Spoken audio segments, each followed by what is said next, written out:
Bonjour à toutes et à tous, bonjour et bienvenue dans la 5e de couvre, l'émission de débat autour du manga. Aujourd'hui, sortez les mouchoirs. Parce qu'on va vous parler d'un truc essentiel, pleurer.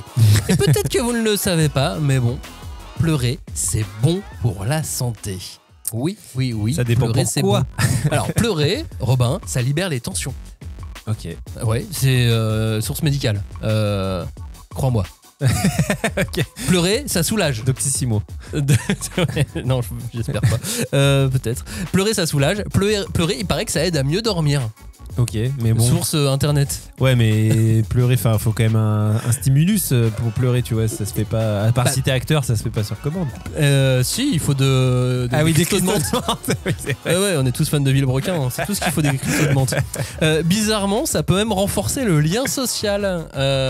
Pleurer. Parce que vous avez déjà remarqué comment on se sent plus proche des gens avec qui on a partagé un chagrin culturel. Genre, toi aussi t'as pleuré sur ce manga. Ouais, bah de toute façon, tenons-nous la main. Je pense que les gens qui pleurent, ça active les neurones miroirs. Tu vois, ton empathie fait que tu te sens proche d'eux et tu partages leur souffrance et tout. Donc oui, je pense qu'il y a un truc qui est très social aussi dans l'expérience. Donc voilà, pour pleurer, vous avez donc deux choix. Soit Leonardo DiCaprio sur un bateau ou un bon manga bien dévastateur. Donc aujourd'hui, on va vous parler de ces mangas qui vous retournent l'âme, qui vous prennent au ventre et qui vous laissent groggy dans un coin en position fétale. J'en rajoute un peu. Tu sais, le genre de petite boule au ventre qui te prend quand tu t'y attends pas. Je vous rassure, hein, on va équilibrer la balance avec 10 mangas pour bien se marrer la semaine prochaine. Mais là, on fait 10 mangas pour chialer. Mais alors du coup, comment t'es en position fétale dans ton siège anti-gravité? C'est celui de Cagnard, moi j'y touche pas. Je suis sûr qu'il peut, à mon avis il peut. Prêt pour le déluge lacrymal, Robin? C'est parti. Alors on lance le générique de la 5e. Allez.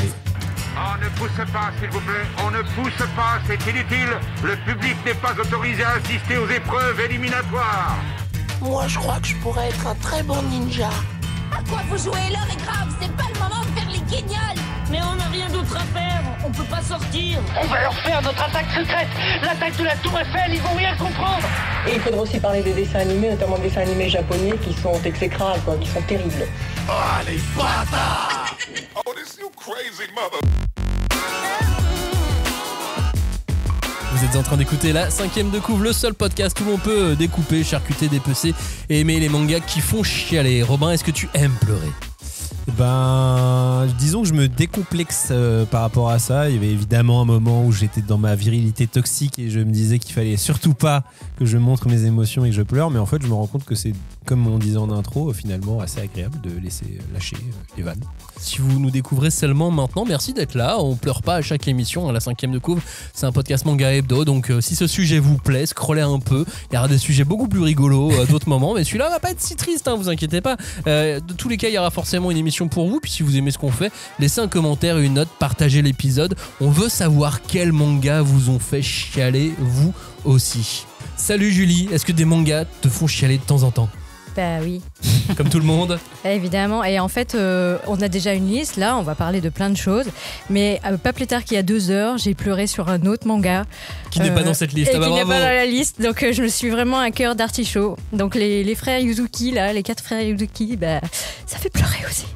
Il y a donc des mangas qui font marrer, d'autres qui font vibrer. Puis voilà, il y a ceux qui te prennent au cœur, qui s'installent et qui refusent de partir, et qui te forcent à poser le bouquin, à souffler un bon coup. Et aujourd'hui, certains auront cet effet-là sur vous. On parle donc de 10 mangas pour chialer, mais pas que des morts qui font pleurer. Non, on parle de mélancolie qui s'infiltre, des désillusions qui pèsent lourd, des espoirs broyés, de l'enfance piétinée. Bref, on va se marrer. Non, on va pas si, on va essayer d'équilibrer. Non, vous inquiétez pas. Je vous rassure, on va garder un ton un peu en décalage avec toutes ces histoires pour que l'émission soit un peu audible. On va pas faire une émission spécialement déprimante non plus. L'idée, c'est aussi donc de prendre du plaisir. Donc voilà, on a choisi 7 mangas et 3 scènes. Donc des choses un peu nouvelles, des choses dont on vous a déjà parlé. Il y aura du classique évidemment. Il y a des choses qu'on ne peut pas rater. Cette émission est aussi aucunement exhaustive, hein, comme l'intégralité de nos émissions. On ne fait jamais d'émissions exhaustives. Nous choisissons des titres. C'est notre pire ennemi, l'exhaustivité. Donc voilà, des mangas qui font chialer, il y en a plein d'autres, mais en voici 10 pour commencer. Et je commence avec un premier manga qui m'a beaucoup touché. Ça s'appelle Elena et Mr. Wolf. C'est signé de Bliss. C'est paru aux éditions, chez Mao Éditions. Ça fait 2 tomes. C'est donc une toute petite maison d'édition qui fait aussi beaucoup de light novel habituellement. Ils n'ont pas un énorme catalogue manga. C'est pour ça que de temps en temps, on jette un œil dessus, puis... On fait tiens, pourquoi ils ont choisi ce titre-là? Et ça, tu vois, c'est typiquement Elena et Mr. Wolf, le genre de conte de fées mais sans les fées. Bah alors, quelle arnaque! Ouais, c'est une arnaque. Un conte d'effets. Non, mais c'est un conte, et les contes finalement c'est rarement fait pour endormir les gosses, tu sais, ça parle de monstres sous le lit, de princesses brisées, de fables qui finissent dans la boue, les vrais contes, les contes si à tu reviens l'ancienne, aux origines, tu vois. ça parle même de trucs un petit peu moins relevés. On est d'accord. Eh oui. Bah là on est un peu dans cet esprit là, sauf que Elena, l'héroïne de ce manga, c'est une petite fille et elle est fan de tous ces contes. Elena, Mr. Wolf, c'est donc un peu tout ça, c'est une douceur empoisonnée. Ça commence un peu comme un rêve d'enfant à la vie pas facile, ça tourne en tragédie, puis là tu vois la lumière, et puis finalement on t'éteint la lumière, parce que ce qui se passe dans le tome 1 a des répercussions, est revu en écho dans le tome 2, et puis à un moment donné on est dans le noir et on espère que la lumière arrive. Je ne vous le dis pas si la lumière elle arrive ou pas, et ce que je vais dire est peut-être un peu tiré par les cheveux, mais ça rappelle tu sais, genre les fleurs du mal, ou ces histoires où l'innocence te protège de rien. Et ça fait mal au C'est cœur. plus conte de fées façon frère Grimm que façon Perrault, quoi. Ah, on est d'accord. Je sais pas qu'il y avait autant de subtilité. Mais globalement, quand le destin, la vie a décidé que ça finirait mal pour toi, et que là t'as un lecteur, t'es juste là pour regarder, et tu vois la chute arriver, et tu dis non mais... Ouais, elle Non. est raide. Non, c'est un peu ce qui a guidé d'ailleurs mes choix dans cette émission, je crois. Regarder les héros tomber et peut-être se relever. Et en fait, non. Non, j'en dis pas plus sur... non, il faut vraiment découvrir ce manga Elena et Mr. Wolf. Pour revenir sur l'histoire, donc c'est celle d'Elena et de son petit frère qui se retrouvent orphelins. Alors je vous passe les détails. Commence bien. Ouais, ça commence bien. Je vous passe le détail parce qu'au début, franchement, on n'est pas bien. On n'est pas bien du tout quand on les voit aller frapper à la porte de la voisine pour savoir si elle a pas des restes à leur donner. C'est le moment donné où tu te mets un petit peu à leur place ou à la place d'un adulte et t'es moyennement bien. Bref, dans tous ces moments, ensuite ils se retrouvent à l'orphelinat, et depuis toujours, Elena, elle s'occupe donc de son petit frère avec beaucoup d'amour. Et à l'époque où ses parents étaient encore là, elle lisait et elle inventait des histoires pour distraire son petit frère pendant les disputes des parents ou les disputes entre la grand-mère et la mère, et pendant tous les moments compliqués de ce type. Et donc, au début, elle lui lisait des histoires, puis c'était peut-être pas toujours assez, alors elle en inventait des histoires, et donc elle lit beaucoup. Beaucoup, parce que ce manga, c'est aussi un manga sur la vie d'auteur et la vie de créateur d'histoire. La page blanche, la peur d'arriver à la fin, le refus de dessiner la fin d'une histoire. Pourquoi on raconte des histoires aussi, quoi. Et pourquoi on raconte des histoires. Donc, on parle d'histoires de contes, on parle aussi de BD pour enfants, mais pas que. Avec toutes ces histoires sont dessinées par un certain Mr. Wolf, qui est un artiste qui a subi un accident, qui se retrouve défiguré, si bien qu'il porte un masque de loup. Pendant les 3/4 du manga, c'est assez, en termes de design, c'est assez impactant, parce que du coup, on a un homme loup, quoi, qui parle avec une petite fille qui vit dans un orphelinat, qui, elle, se met... Il y a une mère grand à un moment donné. Non, même pas, non. Et elle adore dessiner. Et finalement, c'est... toute la tristesse, elle la passe dans son dessin, et c'est un vrai moment de refuge pour elle, et raconter des histoires. Et puis au fur et à mesure, leurs chemins vont vraiment avancer en parallèle, et en même temps son petit frère à elle est recueilli par une gentille famille. Là on est vraiment au début moitié du tome 1, et le jour du départ, il y a un accident qui arrive, et lui il est gravement blessé, et il est emmené à l'hôpital. Vous avez le canevas là, vous avez tout. Je vous ai donné le bingo. les clés. On peut même parler d'un bingo là. Franchement, ça faisait longtemps que j'avais pas eu une boule au ventre pareille. Hey. C'est fort. Et non, ce qui est le plus fort, c'est de voir la petite fille et de voir comment elle est forte. En tout cas, par moment. Parce que, évidemment, on est dans les mangas pour chialer, donc il y a des moments où ça va moins bien. Même Mr. Wolf, lui aussi, il a été orphelin. Lui aussi, il a vécu des trucs très compliqués. Déjà, il est défiguré, et si bien qu'il veut pas sortir sans mettre un masque de loup. Et d'ailleurs, ça m'a rappelé aussi beaucoup de mangaka il y a tout un propos sur le fait qu'un auteur n'a pas besoin de montrer son visage, de montrer qui il est. C'est son œuvre qui parle. C'est son œuvre qui parle et ainsi de suite. Il n'a pas besoin d'être une star, etc. Il y a tout un tas de choses comme ça qui faisaient écho aussi aux mangaka qu'on peut rencontrer dans les festivals ou qu'on voit dans des interviews masquées ou floutées. Et il y a plein de choses dans ce manga. C'est assez fou. Et voilà, tous les deux, Elena, Mr. Wolf, ils méritent le bonheur. Et peut-être que le bonheur, ça fait pleurer, attention. Hein. Oui. Attention, il y a des bonheurs qui font chialer. Et d'autres non. C'est pour ça que je disais chialer, ça fait du bien, mais ça peut faire du bien aussi parce que c'est un moment où ça peut être une délivrance aussi joyeuse, quoi, entre guillemets, quoi, même si ton corps réagit en pleurant, mais en fait, ça veut pas forcément dire que t'es triste. Ouais, carrément. Bref, Elena et Mr. Wolf. C'est chez Mao Édition, c'est signé Bliss, c'est 2 tomes. Je ne suis pas sûr que beaucoup de libraires les aient commandés. Ou les aient en rayon. Si ça vous intéresse, demandez à votre libraire. Ils peuvent les commander, il n'y a pas de souci sur ce genre de bouquin. Voilà, ou sinon sur internet, mais vous trouverez peut-être un peu plus difficilement dans les rayonnages des librairies. Robin, je te propose d'enchaîner avec un moment clé d'un manga culte appelé Hunter x Hunter.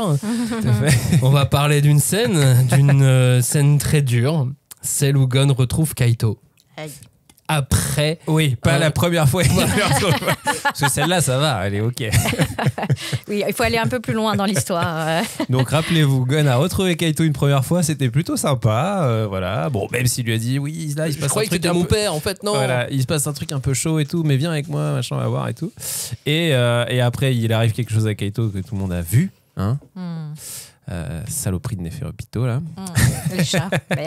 Et donc après effectivement on retrouve Kaito, enfin Gon retrouve Kaito, mais c'est plus Kaito. Voilà, c'est plus tellement Kaito, c'est une espèce de version poupée, on va dire, pantin on pourrait dire, de Kaito.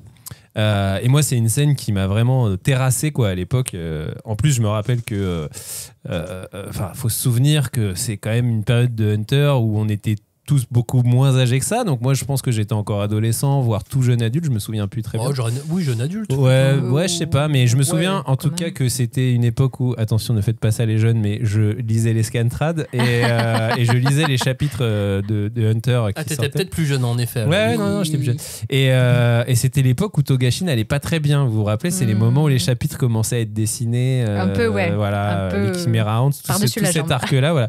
Et j'ai un souvenir assez précis de cette scène parce que c'est une scène où dans les chapitres que Togashi dessinait pour les magazines, où justement il mettait le moins ce qu'il pouvait, mais du coup il y avait c'était le strict minimum. Mais en fait sur cette séquence là ça fonctionnait parce qu'en fait il y avait juste Gon, Kaito en mode il n'y a pas de et du blanc. décor. Ouais, et vraiment c'était alors je sais même plus tu vois si c'était vraiment l'effet page pas assez travaillée ou si c'était voulu, mais en tout cas il y avait une espèce de noirceur malgré ce fond blanc et une tristesse mais abyssale. Moi c'est vraiment une scène qui m'a marqué profondément. Enfin moi à l'époque c'était vraiment du jamais vu dans un shonen d'avoir une scène aussi triste quoi, mais vraiment c'est vraiment l'adjectif le plus représentatif de ce que je ressentais parce que c'est vraiment en plus Kaito on le sait c'est un perso qui était vraiment très aimé des lecteurs, ce côté mentor et tout, même si c'est un perso occasionnel que tu vois pas beaucoup dans le manga mais c'est un perso qui marque. Le retrouver dans cet état et tout, enfin tu partageais vraiment la peine de Gon, c'était incroyable quoi. C'est ça, il y a des moments où les héros, on voit des héros brisés, on voit des héros qui sont au fond du trou, mais là il est pas au fond du trou, il explose le trou, Gon. Non mais c'est vrai, c'était quand même le gosse lumineux, celui qui sourit, c'est même dans l'adversité, il est là, il fait non tout va bien, on va s'en sortir, je vais me relever. Ouais, le héros de shonen quoi, vraiment Neketsu. Mais là quand il retrouve solaire. Kaito, il y a plus de place pour rien, il y a plus de place pour l'optimisme, il y a plus de place pour Gon en fait. Ça y est, on a changé, on a plus Gon. C'est pas juste une scène triste, c'est une déchirure. La ligne, elle est franchie, c'est trop tard, on a perdu Gon à ce moment-là. Ouais, et puis c'est même la ligne est franchie, c'est même un point de bascule dans le manga Hunter parce que c'est un manga, voilà, même si c'était un shonen, c'est un manga qui pouvait avoir des séquences quand même assez dark, assez marquantes, tu vois, genre le passage dans la famille de Killua et tout. Enfin, il y a quand même des moments hyper dark. Mais là, ce moment-là, même d'ailleurs dans Grid Island, il y a des moments quand même très des vrais moments dramatiques et tout. Mais là, c'est vraiment une espèce de point de bascule. C'est vraiment le moment qui ouvre officiellement l'arc des Chimera Ants, et ça fait plonger Hunter dans une espèce de radicalité, de darkness, enfin de tristesse. Qu'on avait jamais vu. Enfin, moi, au point de décontenancer certains lecteurs, je sais qu'il y a beaucoup de lecteurs qui ont du mal avec l'arc des Chimera Ants par rapport au reste, parce que c'est un arc qui est vraiment très violent, désespérant. Enfin, vraiment, et c'est ce moment, cet événement-là, cette scène qui ouvre la radicalité, encore une fois, dont je parlais, dans laquelle bascule Hunter. Enfin, moi, je sais que j'en faisais partie. Au départ, c'était un arc que j'aimais pas. Mais il commence plus tôt l'arc au final. Oui, mais pour moi, il démarre officiellement à ce moment-là. Okay. C'est-à-dire le moment où tu te rends compte qu'en fait, là, c'est bon. Il y a des mecs qui sont. En plus, ce qui est encore plus radical, c'est que t'arrives presque pas à en vouloir aux méchants, tellement c'est des espèces de monstres, tu sais, c'est pas des êtres humains, c'est des... il y a de la bestialité, et il y a une cruauté en fait naturelle qui revient sur le devant de la scène. En fait, ils sont presque aussi absolus qu'une catastrophe naturelle, tellement, tu vois, il y a même, t'arrives même pas à avoir des sentiments, tu sais même pas ce qu'ils pensent et tout, c'est juste, leur conditionnement fait que il faut qu'ils bouffent les autres, donc ils vont te bouffer, quoi. Mais ils sont tellement puissants que même un mec comme Kaito, il le déglingue, et donc vraiment c'est un moment pour moi qui fait basculer l'œuvre dans quelque chose de totalement différent. Et je sais que ça pouvait décontenancer pas, que moi à l'époque je faisais partie des lecteurs qui avaient un peu décroché, ou en tout cas qui aimaient pas trop cet arc. Et c'est un arc qui se bonifie comme un bon vin, tu vois, en le relisant avec l'âge, parce qu'en fait il est très très intéressant d'un point de vue narratif. Enfin, vraiment voir un shonen basculer autant, c'est assez rare à lire, et c'est des scènes comme ça qui provoquent ça aussi. Moi, je dirais que c'est un moment où tu as la série qui bascule vers ce que l'on appellerait un manga sérieux. On s'éloigne beaucoup du divertissement qui est quand même au cœur de Hunter, parce que malgré tout, c'est porté par des héros très jeunes qui ont un point de vue très optimiste sur la vie. Ils jouent à devenir plus forts, et évidemment, ils sont tellement forts qu'ils sont dans des univers à la limite, en fait. Et là, ce qui est intéressant, c'est qu'effectivement, c'est la question de la moralité. Je pense que Hunter, c'est pas du tout un manga moral, parce qu'il met de côté. Il le dit clairement.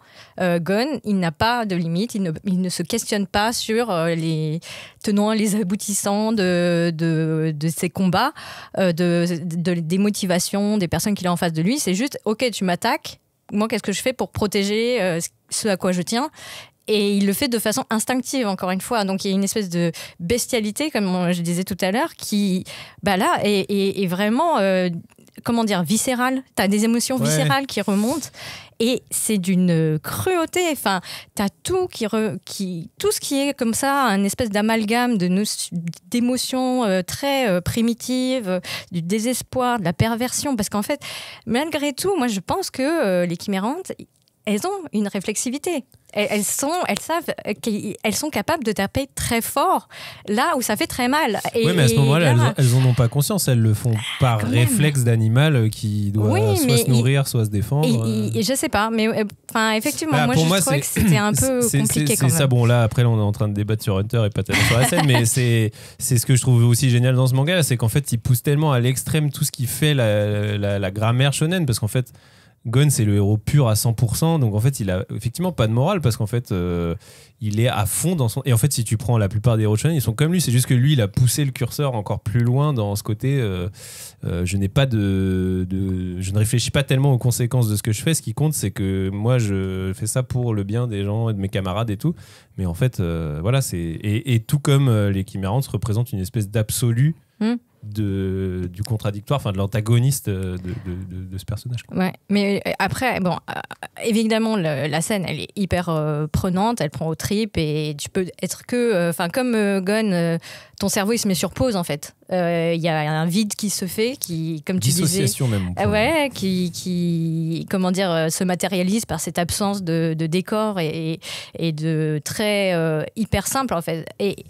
Et moi, je trouve que c'est aussi le moment où tu as l'auteur, Togashi, qui pose cette question, qui est toujours en suspens, je trouve, la question piège, je dirais, de la représentation du mal, mais avec un grand M. Parce que, effectivement, même si tu dis « mon héros, il est lumineux, il est pur, il va aller toujours de l'avant », malheureusement, en tant qu'auteur, comment tu fais pour représenter la violence, l'absolu...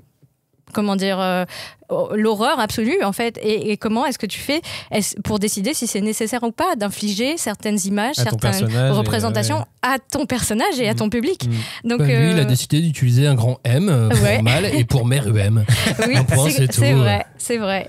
Mais finalement cette scène, c'est la scène de fin de Gone, pour l'instant, en vrai. Oui, on l'a pas vu après. C'est ou l'acte 1. Ouais, ou l'acte 1, mais c'est presque plus douloureux que si Gone avait été tué, finalement. Oui, parce qu'en fait... Pour nous, lecteurs. Hein. Ouais, parce qu'en fait, à la limite, si Gone meurt, t'es triste pour lui. Mais là, t'es triste avec lui, donc je pense que c'est encore pire, c'est ça aussi. Je pense que c'est ça le truc. Ouais. Vous allez voir dans cette émission, donc on a choisi 10 mangas, mais il y a pour 3 mangas, dont Hunter x Hunter, on parle juste d'une scène importante, d'une scène qui nous avait vraiment fait pleurer. Je vais vous parler d'une scène de Gun dans quelques instants, mais avant, parlons d'un titre qui vient de sortir aux éditions Rue de Sèvres et au label Renard Doré. Ça s'appelle Louve. C'est signé Miyako Miya. C'est quoi Louve ? C'est un manga un peu à part. Ouais, on en avait un peu parlé sur les mangas attendus cette année. Et donc, on se demande, est-ce que c'est une fable ? Est-ce que c'est un conte ? On ne sait pas trop. Parce que ça rassemble beaucoup d'éléments de ces deux genres. On suit donc une fratrie. Il y a un garçon qui élève dans une montagne très reculée sa sœur, sa petite sœur. Sauf que les gens qui les côtoient et certaines rumeurs disent que cette petite sœur a en réalité l'apparence d'une louve géante et certains ne comprennent pas. Et d'autres... chuchotent à leur passage quand ils vont en ville de temps à autre. Et en fait, c'est très, très perturbant parce que chaque chapitre est en fait comme un tableau qui apporte une nouvelle pièce de puzzle pour reconstituer en fait quelle est la tragédie de cette famille, parce qu'on ne sait pas. On sait juste qu'elle est née comme ça, qu'ils ont été très vite orphelins, que c'est lui vraiment à peine enfant qui a dû l'élever. Et c'est d'une dureté. Leurs conditions de vie sont quelque part très simples, saines, parce qu'eux, ils vivent au grand air, mais ça doit être d'une rudesse. Enfin, vraiment, tous les jours, c'est un combat. Et là, on est vraiment toujours dans le flou. Et c'est donc par regard, de tierces personnes qu'on va petit à petit dessiner l'étrangeté de cette fratrie. Comment est-ce qu'il fonctionne, parce qu'elle ne peut pas parler, lui il traduit ce qu'il pense qu'elle dit, ou est-ce qu'il la comprend, on ne sait pas vraiment, et c'est vraiment très étrange et très très touchant, parce que tout est dans les détails, il y a toujours des petites choses qui nous rappellent à quel point c'est bizarre, c'est étrange, mais ils font comme si leur vie était ordinaire, alors que rien n'est ordinaire dans cette configuration. C'est ça qui est important. Il n'y a pas un drame, il n'y a pas un espèce de choc, il n'y a pas un accident avec le petit frère qui est emmené à l'hôpital au moment où il allait être adopté. Il n'y a pas ces grands drames, il n'y a pas de catastrophe, tu vois. Il y a juste des êtres qui doivent avancer dans un monde qui n'a pas l'air de leur laisser vraiment de répit. Et ce qui est fort aussi, c'est le tempo de la lecture. C'est très low tempo, quoi. Ah oui, mais moi j'ai beaucoup aimé cette lecture-là, et parce que finalement, même si c'est low tempo, ça te permet de capter des ressentis, des émotions hyper volatiles. Ouais, ça tape différemment. Oui, il y a vraiment, et avec un dessin en plus très doux, très qui a de la matière, quoi, et ça renforce cette impression de d'être cotonneux, d'être flou, de pas voir vraiment les contours. C'est très étrange. C'est vaporeux, c'est-à-dire que la douleur, elle arrive, hop, elle s'infiltre lentement dans ta petite tête de lecteur, dans ton petit cœur de lecteur. Il y a des questions d'acceptation, de rejet, donc tout ça, ça pèse sur un temps long. Tu sais, c'est pas quelque chose qui te met une claque tout de suite en pleine face. Non, c'est comme un silence trop long. sais, au bout d'un moment, ça sonne un peu creux, on se demande pourquoi, et là, on commence à se poser des questions, et voilà, on commence à être un peu triste. Oui, et puis en fait, j'ai l'impression que le papier boit en fait cette émotion, parce qu'il y a une espèce de... Voilà, ça se concentre au fil des chapitres. Et petit à petit, tu sens aussi que finalement, ce monde qui, au départ, a l'air, somme toute, assez préservé, ben non, il est en proie à beaucoup de drames, il y a des grondements de guerre qui se rapprochent de plus en plus. Et c'est vrai que ça fait vraiment écho à plein de choses. Et franchement, on a vraiment le cœur serré pendant beaucoup de moments, presque à chaque chapitre en fait. Mais c'est pas seulement par la tristesse. C'est ce qu'on évoquait tout à l'heure, ce que Robin disait, c'est que finalement, c'est un manga qui peut également t'apporter des larmes de joie, de soulagement, parce que tu vois à chaque fois qu'il y a des personnes qui vont devenir leurs alliés, qui vont les soutenir d'une façon plus ou moins, avec leurs moyens, on va dire, mais qui sont vraiment une espèce de réconfort sur la nature humaine et qui est toujours appréciable et bienvenu, quoi. Ouais, c'est familier, alors ça peut faire sourire, mais ça peut aussi rendre très triste. Louvre, le tome 1 est en librairie, c'est signé Miyako Miya. Il y aura 2 tomes en tout sur ce manga, comme Elena Mr. Wolf tout à l'heure, en 2 tomes. C'est bien efficace pour te faire chialer comme c'est ça. Et c'est aux éditions Rue de Sèvres, au label Renard Doré. Parlons d'un moment culte, d'un manga culte maintenant. On l'était déjà, c'était déjà le cas avec Hunter x Hunter, bien évidemment. Là, je vais vous parler de Gun et de la folie et de la disparition de Yugo. Ah là là. Vous voyez, vous l'avez en tête, cette scène, c'est celle d'un personnage qu'on aime très vite. Yugo, on l'aime tout de suite, c'est le soleil de Gali. Gali, donc, est l'héroïne du manga Gun. Et pour rappel, on est donc dans une ville qu'on appelle la décharge. Pour s'en sortir, c'est quand même mieux si on est capable de se démerder, donc de tuer les autres, donc de pouvoir survivre. Voilà, c'est un peu l'objet de ta vie dans ce monde-là. Donc pour trouver l'amour au milieu de tout ça, c'est pas aisé, surtout quand on est une androïde. Donc déjà on se dit, on peut ou pas, je sais pas. Et là ça tourne mal tout de suite. Et il y a rien de pire que de voir quelqu'un qui court vers un mur en sachant qu'il va se fracasser. Tu le vois commencer à courir, tu te dis, non mais Yugo, stop, calme-toi, écoute Gali, 2 minutes. Yugo, il avait un rêve, c'était atteindre Zalem. Il y croyait, mais vraiment dur comme fer. Il était prêt à tout pour faire ça. Et toi, tu sais, tu veux le prévenir. Sauf que surtout que tu le relis à chaque fois, et à chaque fois tu te remets dans cet état d'esprit. C'est ça qui est incroyable, je suis d'accord.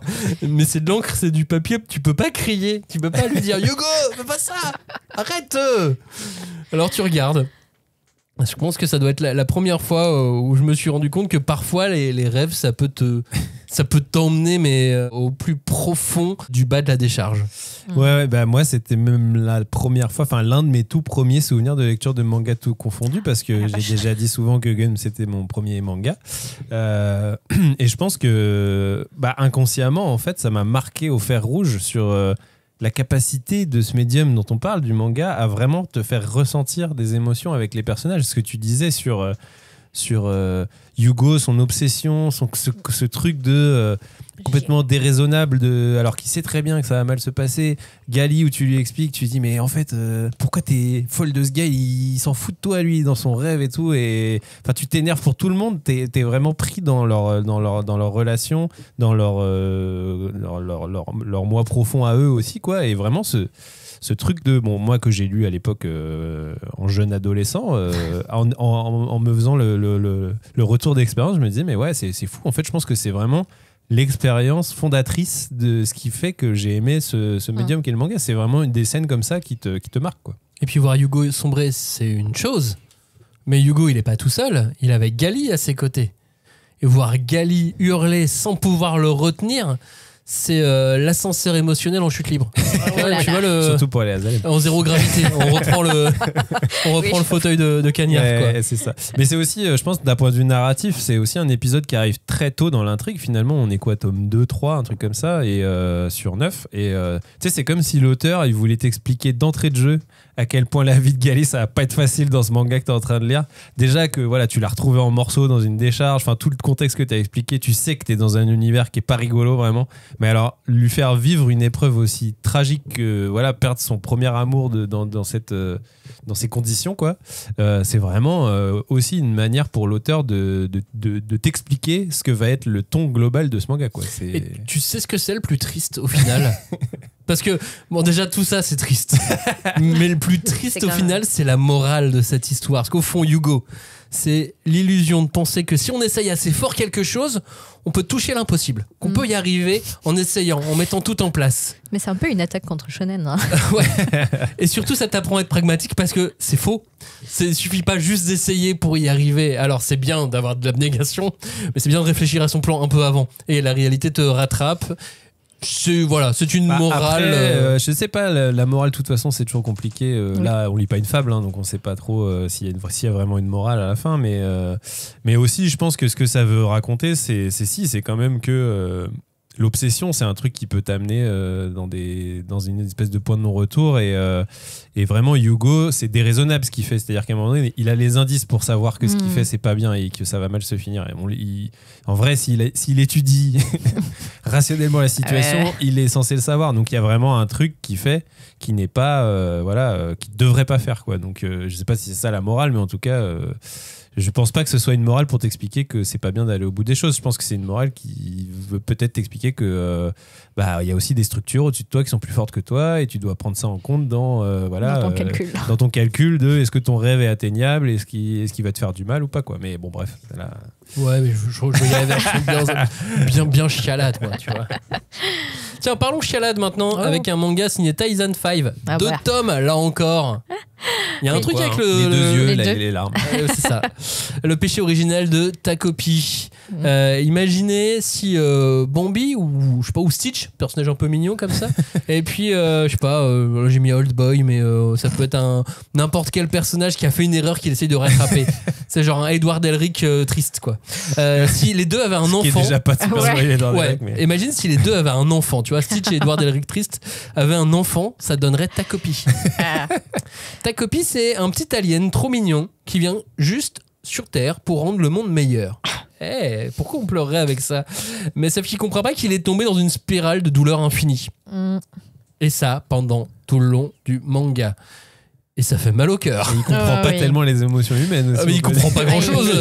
Il est grave à côté de la plaque. Et en fait, ce qui est marrant, c'est que, en tout cas pour cette série, il te donne la couleur tout de suite. C'est écrit sur la couve. Enfin, je veux dire, les personnages sont en larmes. Là, on peut pas dire que c'est un livre. Quand on dit Don't Judge a Book by its cover, là, si.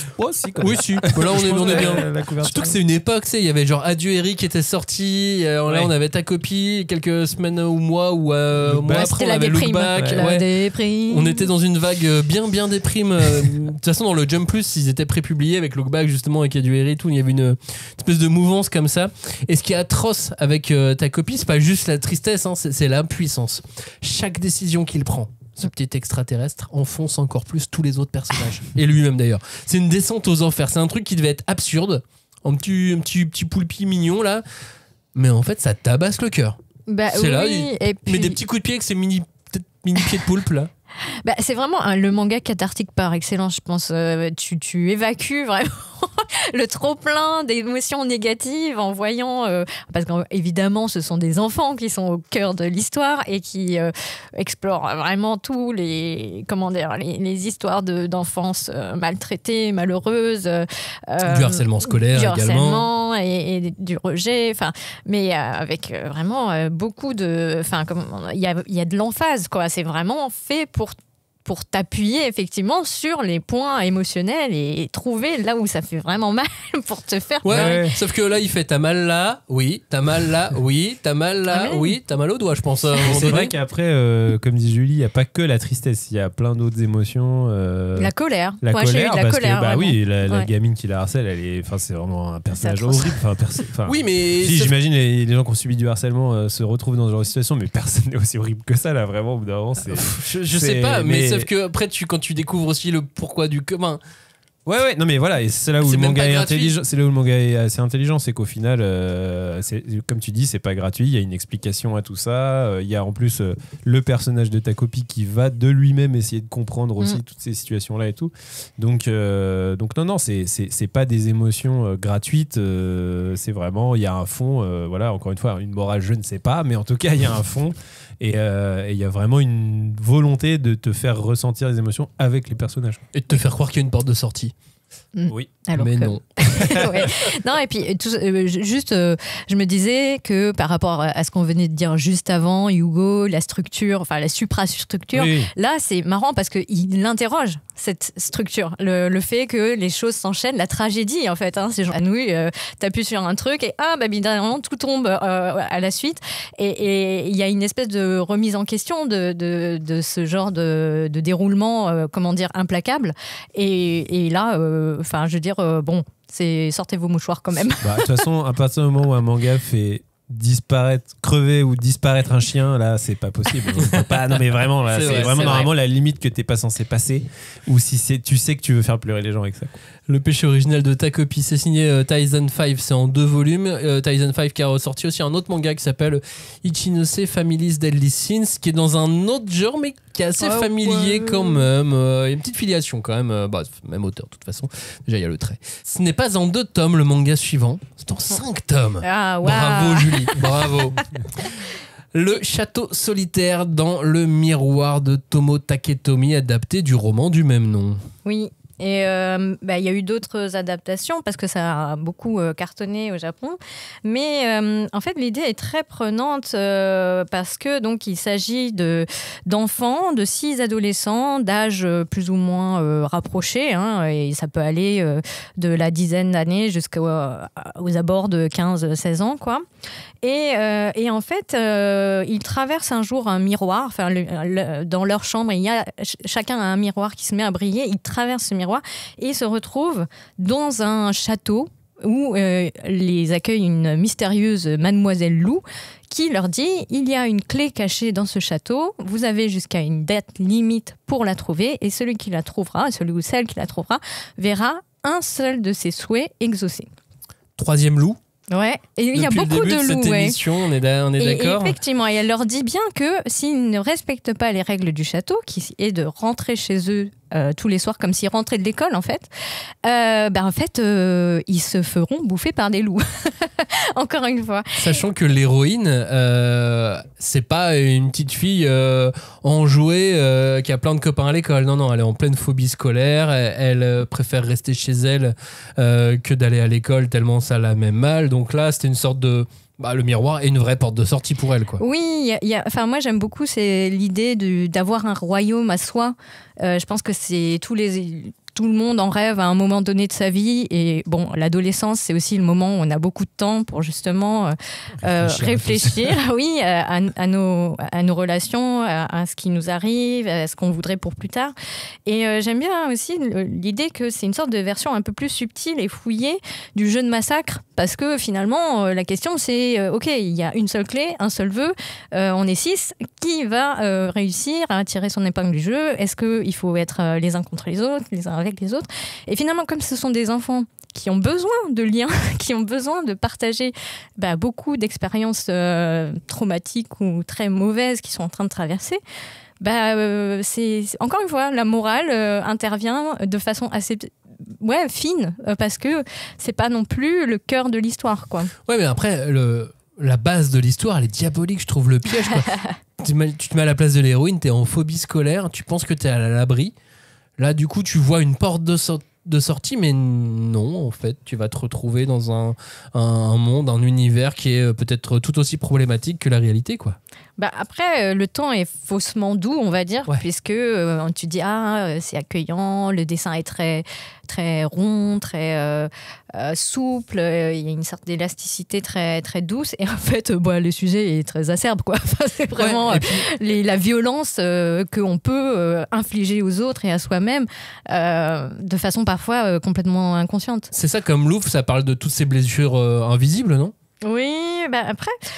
je pense que c'est aussi une réflexion sur la difficulté de communiquer, qui a été un sujet très très prenant au Japon. C'est-à-dire qu'il y avait beaucoup de publications, beaucoup de gens qui s'interrogeaient sur comment communiquer, comment faire être ensemble, dire ce qu'on pense et faire en sorte que les messages arrivent jusqu'à notre interlocuteur. Ouais, puis on a toujours un âge ou un autre où on a l'impression qu'on n'est pas entendu. Oui, parce que l'idée, c'était, je pense qu'on est beaucoup dans le discours de il faut avoir confiance en toi, il faut s'ouvrir aux autres. Mais finalement, la question, c'est est-ce que on est capable d'écouter aussi ? Est-ce qu'on est capable de recevoir les messages ? Parce qu'il y a aussi beaucoup d'enfants, là je parle en dehors du manga, qui souffrent et ils n'arrivent pas à l'exprimer. Et quand ils l'expriment, on se trompe sur ce qu'ils veulent dire ou sur leurs intentions. Donc, je trouve que c'est vraiment un manga qui met tout ça en route, en tout cas en image, et que c'est aussi un très bon panel sur des enfances plus ou moins malheureuses, plus ou moins tragiques, et que, encore une fois, en toile de fond, on a cette narration, le questionnement sur la narration, l'importance de la narration, et le conte, encore une fois, pour troisième fois transmission, le meilleur moyen finalement de partager et de faire comprendre. Je pense qu'il y a vraiment une espèce d'idée que le conte participe grâce à une empathie en fait. On transmet ses émotions parce que finalement tout le monde arrive à se mettre à la place à la fois de celui qui raconte et de celui qui écoute. Je vous parle d'un de mes chouchous maintenant. Une fois que vous avez fini de lire les 5 tomes du Château solitaire dans le miroir aux éditions Nobinobi de Tomo Taketomi, vous pouvez enchaîner sur un classique de chez Classique qui fait chialer. C'est mon chouchou qui fait chialer, ça s'appelle Une sacrée mamie. Une sacrée mamie, c'est triste parce que c'est une histoire vraie. C'est l'histoire d'un enfant dans les années 50-60 qui se retrouve à vivre avec sa grand-mère à la campagne. Lui qui est un enfant d'Hiroshima en pleine après-guerre. Ouch. Vous voyez un peu le panorama. On a une autre forme de bingo là. Oui, on a une autre forme de bingo. Et dès le début de ce manga, t'as un moment qui te tord le ventre et qui pose les règles en fait, les règles du jeu. C'est le jour où la mère d'Akihiro, le petit héros, qui est aussi donc l'auteur de cette histoire, qu'il confie à sa propre mère. Et là, on ne dit rien. Je ne veux pas rejouer la scène, globalement, c'est tiens, regarde, il y a mamie qui vient nous voir. Ah bah cool, mamie, super. Et en fin de journée, tiens, monte avec mamie dans le train, va lui faire un bisou. Oh bah le train démarre. Allez, salut gamin. Aïe. Voilà, et maintenant tu vas vivre avec ta mamie. Mamie qui dit rien, fait on rentre à la maison. Non, mais quelle maison. Moi je me vois dans le corps de ce petit garçon, quand j'avais le même âge, s'il m'était arrivé quelque chose comme ça, mais j'ai le cœur brisé. C'est une trahison. C'est pas contre sa mamie, c'est pas contre sa mais oui, mais la scène juste de se mettre à la place de cet enfant. Il y a beaucoup aussi de mangas qui jouent sur ce truc de l'enfant trahi par les adultes. Et là, malheureusement pour lui, toi en tant que lecteur, tu sais qu'il y a des circonstances atténuantes au sens où le contexte historique fait que les adultes n'avaient peut-être pas beaucoup de choix et d'options pour le protéger. On est d'accord que c'est pour son bien, mais on est d'accord qu'elle avait aussi le droit de lui dire bon tu vas aller vivre chez Mélie quelques jours. Les problèmes de communication, comme on disait. Ouais. Là on y revient. Alors là ils ont quand même des gros problèmes de communication à ce moment-là. Donc voilà, Une sacrée mamie, c'est pas proprement une tragédie. À proprement parler, une tragédie. Le début ça t'arrache le cœur, mais ensuite on a le droit à des larmes qui vont te réchauffer, toi, tout doucement. T'as un gamin, une grand-mère, une vie qui est assez dure. On est à la campagne, peu de moyens, peu d'argent, mais c'est pas injuste. C'est pas injuste et finalement il y a beaucoup de moments de bonheur dans ce manga. C'est du slice of life avec toutes les galères de l'époque aussi, mais toujours contrebalancé par ces petits moments de bonheur. Voilà. Donc ça fait pas toujours pleurer parce que c'est triste. Ça fait aussi pleurer parce qu'il y a des moments où c'est joyeux. Des fois on peut même pleurer de rire. Quand l'histoire avec le pantalon au début par exemple qui est très marrante, ça fait pleurer parce que voilà, c'est beau, c'est réaliste, mais bon, c'est quand même pas un petit peu triste quand même. Ouais, c'est évidemment un peu triste parce que surtout comme c'est inspiré de faits réels, tu te dis mais quelle vie ils ont eu ces gens-là, quoi.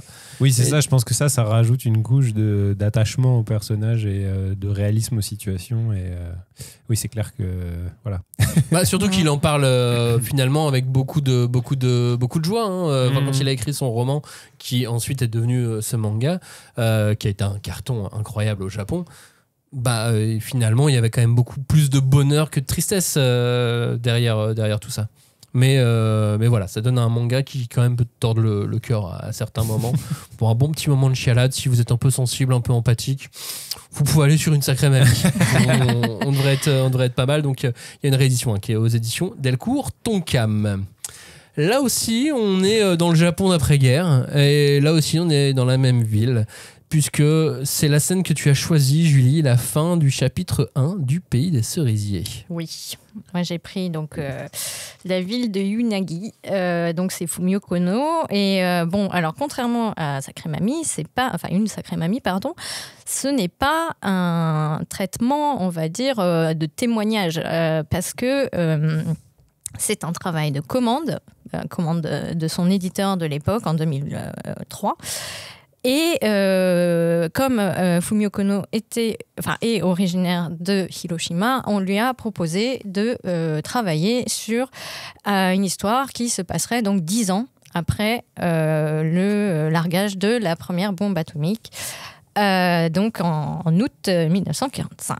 Et dès le début, en fait, son manga a reçu énormément de prix, a été vraiment porté au nu. Il a même été, adapté en 2018 pour le grand écran. C'est vraiment... moi, je le lis une fois tous les 10 ans parce que entre-temps, ça va pas. Je sais que 10 ans, c'est ce qu'il me faut pour oublier. Et après, en fait, je me fais cueillir à chaque fois. Enfin, je veux dire, tu pleures, mais enfin, c'est horrible. Robin parlait de la force du média manga. Ah oui, et là, c'est fort parce que très très très fort. La bande dessinée, le manga, la bande dessinée au sens très large, c'est des images. C'est des images et des bulles. Hein. Mais là, sur la fin de ce chapitre 1, la force, on l'attribue à l'absence d'images dans les cases. On n'a plus rien dans les cases, on n'a plus que des bulles. Enfin, mais il n'y a pas de bulles, il y a juste du texte. Oui, il y a juste du texte, c'est vrai qu'il y a... Elle a effacé les bulles. Et en fait, c'est donc l'histoire de Minami Hirano, qui a une 20aine d'années et qui vit à Hiroshima depuis toujours. Il y a 10 ans, elle a vu une partie de sa famille mourir pendant le bombardement. Et là, elle vit depuis 10 ans dans un bidonville avec sa mère. Elle survit. Chaque année, elle enterre quelqu'un, à peu près. Et là, ça se passe bien. Elle a un travail, il se débrouille. Elle arrive à faire plaisir à ses collègues. Il y en a un qui lui fait clairement perdre de ses sentiments. Et à partir du moment où elle se dit « j'ai le droit d'être heureuse », malgré tout ça. Malgré tout ça, et en fait, elle meurt. Mais elle meurt petit à petit. Chaque case est une parcelle de sa vie qui part, en fait. Comme tous les gens de, ça a été de lent, cette époque de ce lieu, quoi. Parce qu'ils ont été... c'est les gens qui ont été irradiés et qui n'ont pas... Voilà, et tout, qui ont attendu quelques années comme ça.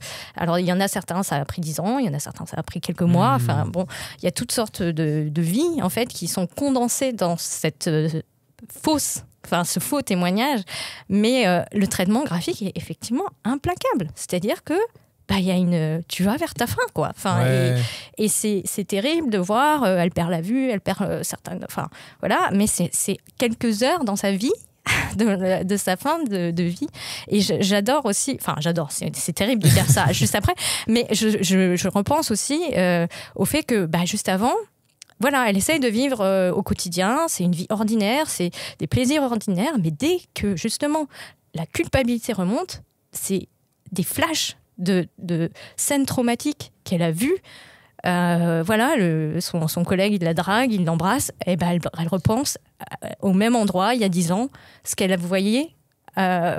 C'est c'est vraiment terriblement prenant. Oui, le complexe du survivant. Ouais. Et je vous rassure, c'est agréable à lire, malgré tout.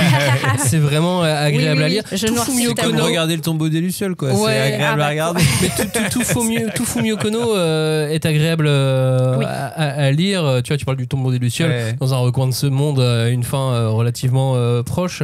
Enfin, l'histoire, de toute façon, c'est ça aussi, c'est que c'est pas juste de la fiction, ce sont des morceaux d'histoire. Alors, c'est bien pas des histoires vraies, mais ce sont des morceaux d'histoire. Et malgré tout, tu refermes ton manga, c'est insupportable, ça te hante quand même tout ça. Oui, et puis en fait, comme Une sacrée mamie, comme Le tombeau des Lucioles, il y a Gen évidemment de Hiroshima et plein d'autres productions aussi filmiques, des romans qui n'ont pas toujours été tous traduits.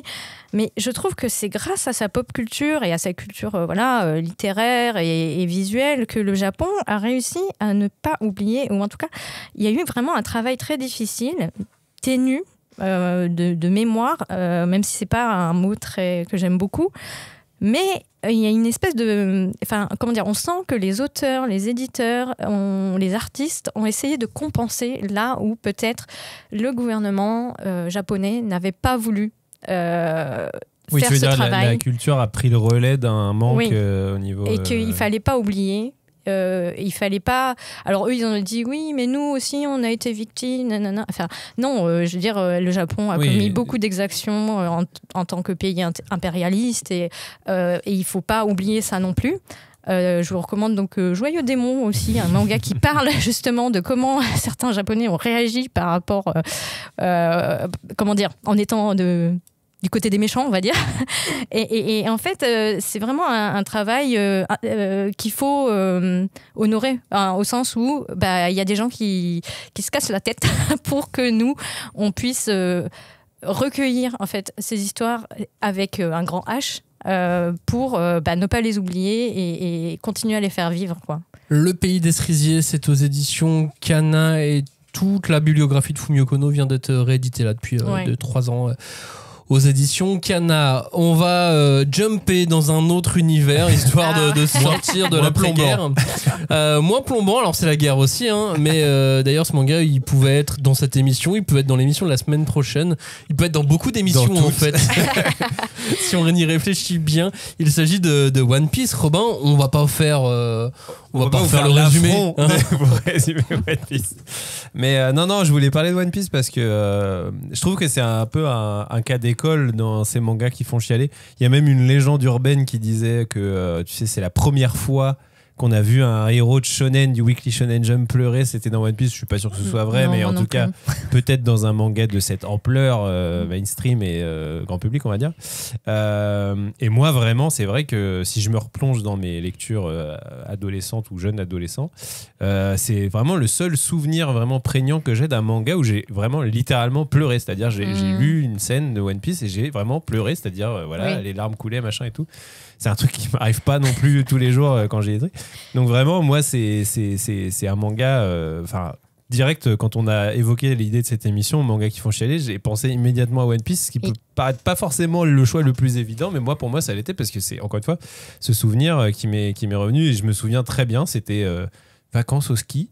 J'avais amené des mangas dans ma petite valise et tout. Je disais ça et je lisais. Et là, tu découvres Chopper, tu fais, mais il est trop con. L'arc de Chopper, tellement il est con. C'est la neige. Et c'est l'arc de Chopper. En plus, voilà, je sais pas pourquoi, le hasard est bien fait quand même. C'est quand même l'arc dans le pays de la neige.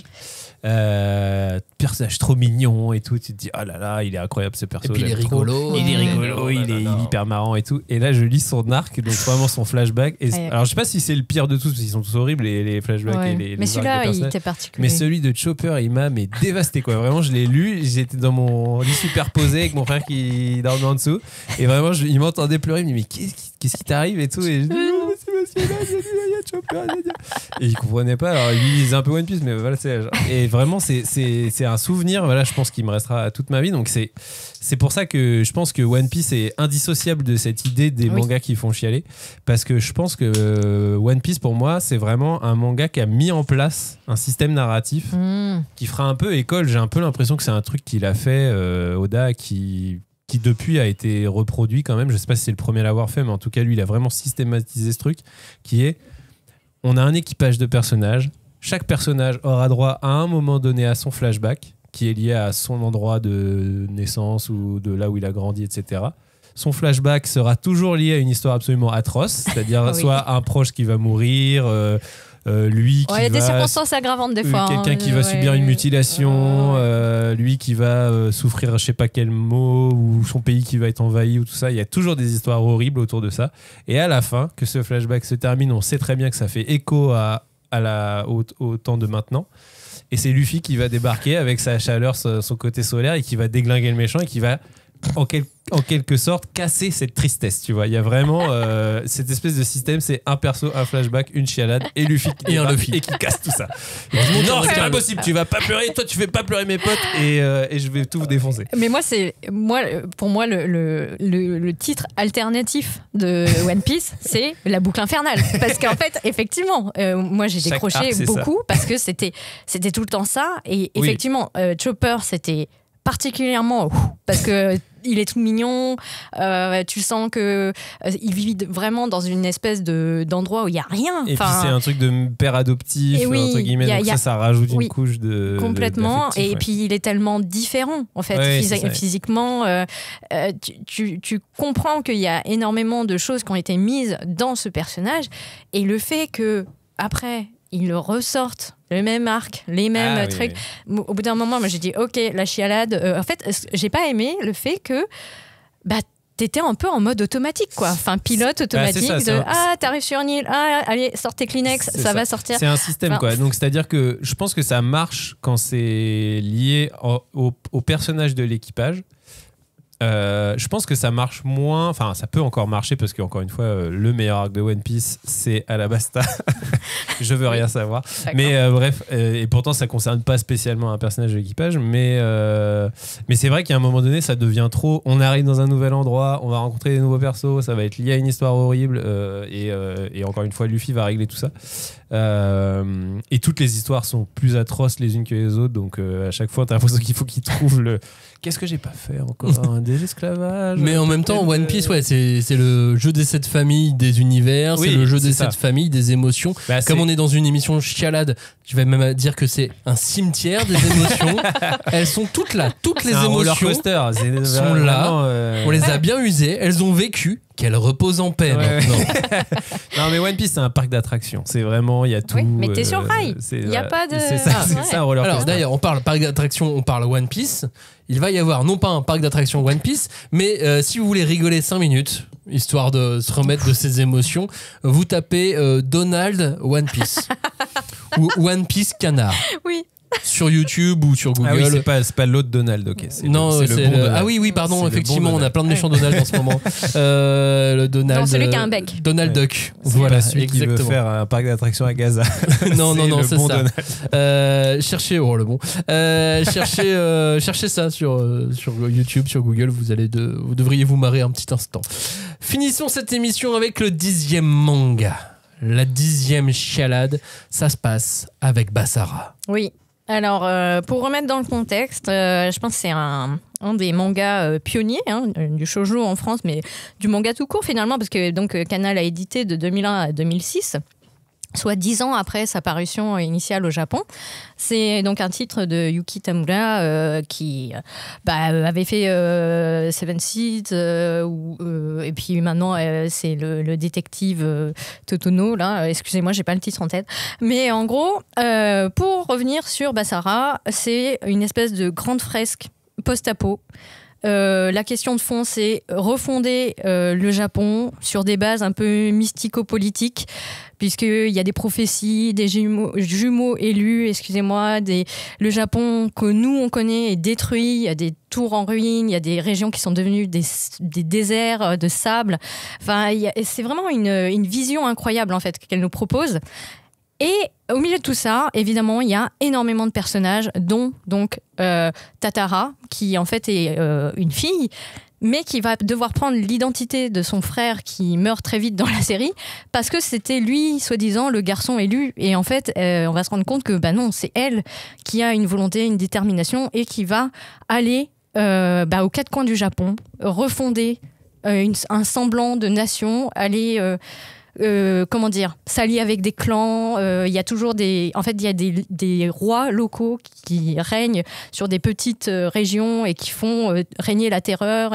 Et en fait, à chaque fois, il y a cette question de c'est quoi le politique, c'est quoi quelles sont à nouveau les valeurs qu'on veut protéger. Et en fait, c'est vraiment très très complexe. Le titre que tu cherchais tout à l'heure, c'est Don't Call It Mystery de Yumi Tamura. Tu nous avais parlé de Yumi Tamura et de Basara dans les mangas oubliés. Oui. Pourquoi Basara pourquoi c'est ce manga qui t'est venu tout de suite en tête lorsqu'il a été question de mangas qui font chialer? Déjà, alors Robin, il nous parle de son adolescence. Alors moi aussi, j'ai été adolescente une fois. Quoi? Et du coup, j'avais lu Basara et il y a énormément de passion, d'envolées héroïques, de sacrifices, des sentiments très forts qui traversent vraiment toute l'œuvre parce que évidemment, elle va tomber amoureuse du seul gars qu'il faut pas dont elle tombe amoureuse puisque c'est son ennemi juré. Enfin bon, bref, vous voyez très bien le genre de même si certaines ficelles sont très grosses, on est vraiment captivé et on a envie d'en savoir plus parce que c'est vraiment très très entraînant. Il y a toujours plusieurs personnages qui arrivent, qui donnent un coup de fouet comme ça pour relancer les dynamiques narratives. Mais là, je pensais à une scène en particulier. Dans le tome 13, il y a un chapitre où il y a un Hozumi, donc un jeune homme qui est le fils du seigneur, justement, qui est dans le matraquage, on va dire, le fait de contrôler la population. Et lui, il est bohème, il veut juste être artiste, il s'est trouvé une copine, elle s'appelle Lenko, et de fait, ils deviennent des dissidents politiques. Ils se font attraper comme en ce moment il y a des gens qui vous racontent ce qui se passe en Syrie par exemple. Donc elle est violée, lui il est torturé, ils sont exposés en place publique, enfin elle surtout parce qu'il faut montrer l'exemple à la population pour qu'elle reste bien obéissante et docile. Et au milieu de tout ça, ils restent unis dans l'amour. Lui il n'a pas ce sentiment de rejet, de dégoût quand il apprend ce qui lui est arrivé. Et je suis désolée, c'est hyper émouvant, je suis vraiment très très émue parce que moi j'étais jeune et c'était la première fois qu'un manga il me parlait du viol comme une arme. Mais c'est important en fait de montrer qu'il y a d'autres façons de faire les choses. Et lui, il reste droit dans ses bottes, il peut plus peindre avec ses mains parce qu'on lui a coupé les mains et il trouve une autre façon de la défendre avec son art. Et il y a vraiment toute une réflexion aussi sur l'art comme résistance, comme il ne faut pas se laisser marcher sur la gueule. Et quand ça arrive, il faut trouver des façons de rester intelligent et digne. Basara de Yumi Tamura, vous allez un peu galérer à trouver les tomes aujourd'hui. Désolée, mais c'est une quête. C'est une quête pour les récupérer. On espère revoir une réédition un jour. On est à l'abri de rien de nos jours, donc Basara, ça peut revenir à tout moment. Voilà, pour conclure cette émission, vous avez 10 mangas qui vous prennent le cœur, qui le retournent, là comme une chaussette. Vous mettez la main dans la chaussette, vous la retournez, puis vous la secouez. En général, c'est pas génial ce qu'on trouve à l'intérieur. C'est 10 mangas, c'est 10 coups de poignard bien placés là. Ah oui. Et si vous avez tenu sans pleurer, respect, sinon bienvenue au club avec nous et puis bonne lecture surtout. Yes. Alors moi c'est marrant parce que quand on a préparé cette émission, ça m'a un peu mis pas mal à l'aise, mais en tout cas j'étais un peu inconfortable avec le sujet parce que moi en fait je pleure jamais quand je lis un livre. C'est même très rare que je ressente des émotions au sens strict. Pour moi, la lecture, c'est vraiment un plaisir intellectuel. C'est plus une question de... Je vais prendre du plaisir dans le style de l'auteur, le graphisme, si c'est de la BD, la télo. ou la mise en scène, ou vraiment un truc que je vais intellectualiser ou que je vais vraiment analyser, tu vois. Bon, après, c'est aussi lié au fait que je dis beaucoup professionnellement, donc voilà, c'est un peu lié à ça. Mais le manga, c'est un des rares médiums de lecture qui arrive à passer ce truc que j'ai pourtant globalement quand je lis des trucs.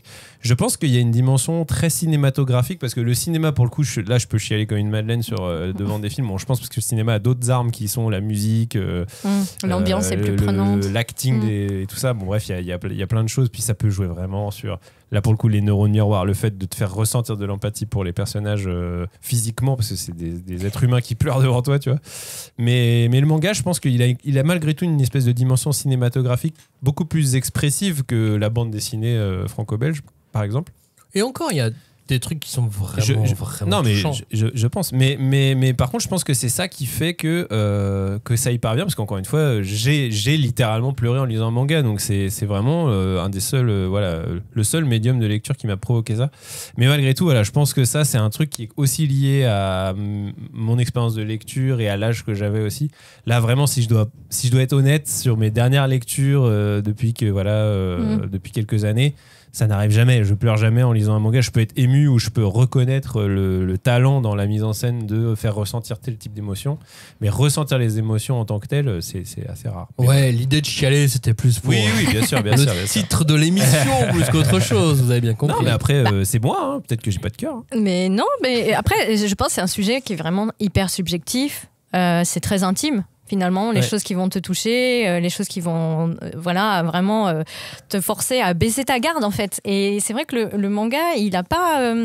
Enfin, moi, j'ai toujours du respect pour ces auteurs qui arrivent à fracasser tes barrières émotionnelles pour atteindre vraiment leur but. Mais bon, par contre, le roller coaster, je suis désolée, c'est pas mon truc. J'aime bien me faire surprendre, effectivement, par les émotions.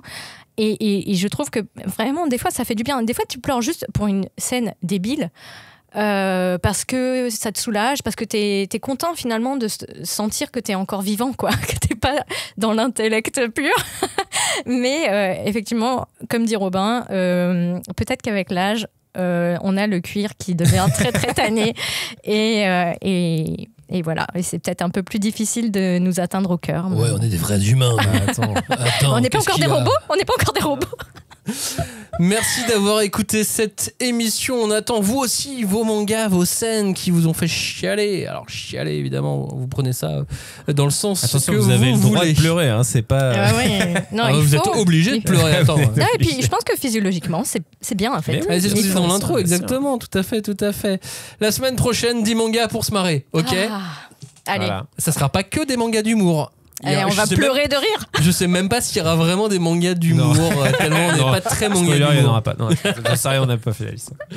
Merci d'avoir écouté cette émission. Ciao, salut. Salut. Merci.